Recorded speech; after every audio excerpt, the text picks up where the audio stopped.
నాకు ఫోన్ చేసి మా అబ్బాయిని చంపేస్తున్నారంట ఇస్లాం పోలీస్ స్టేషన్లో అర్జెంటుగా రామా అన్న. సరే ఆ రోజు సాయంత్రం నేను వెళ్ళాను.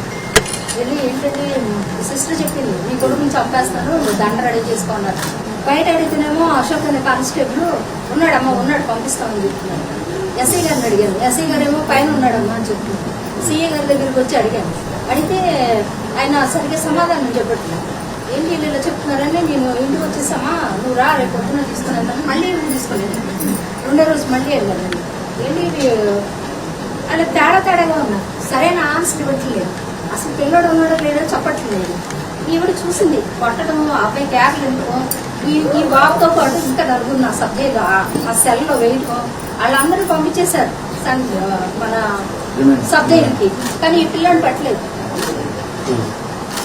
వాళ్ళు ముందే వీళ్ళు బాగా పుట్టారు. తలకు దగ్గర వెళ్ళి కళ్ళు తిరిగి పడిపోయారు. కాళ్ళు గోళ్ళు తీసేసారు. ఒక డాక్టర్లు తీసి కాళ్ళు గోళ్ళు తీయించారు. ఈ చేతులు రెండు చేతులు వేసేసారు. రెండు చేతులు వేసేసారు. పొట్టేలు గోళ్ళు కూడా తీసేసారు. మెడ వేసేసారండి. మెడగోడ విప్పింది. లాస్ట్ టైంలో పిల్లడు మా అమ్మని చూపించింది. ఇలా ఏలాడ పడిపోయి మా అమ్మని చూపించండి మా అమ్మని చూపించండి ఆగతే. అప్పుడు కూడా వాడి మనసు కరగలేదు.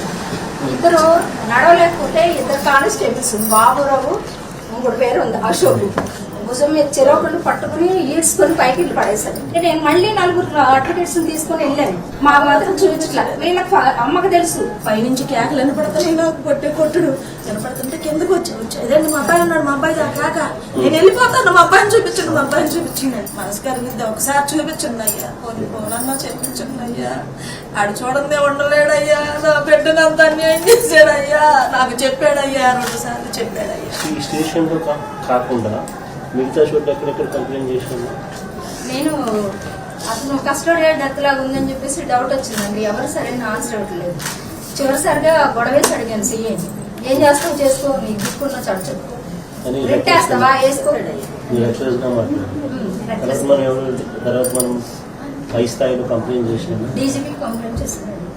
డీజీపీ కంప్లైంట్ చేశారు. అక్కడి నుంచి కమిషనర్కి వచ్చింది అన్నట్టు తీసుకున్నారు. సైలెంట్ అయిపోయారు. ఏం పట్టించుకోలేదు. హ్యూమన్ రైట్స్ కి కంప్లైంట్ చేసి ధర్నా చేశారు. ధర్నా చేసి హైకోర్టులో రిప్లేస్. మరిన్ని అప్డేట్స్ కోసం ఛానల్ ను సబ్స్క్రైబ్ చేయండి. నోటిఫికేషన్స్ కోసం బెల్ ఐకాన్ పై క్లిక్ చేయండి.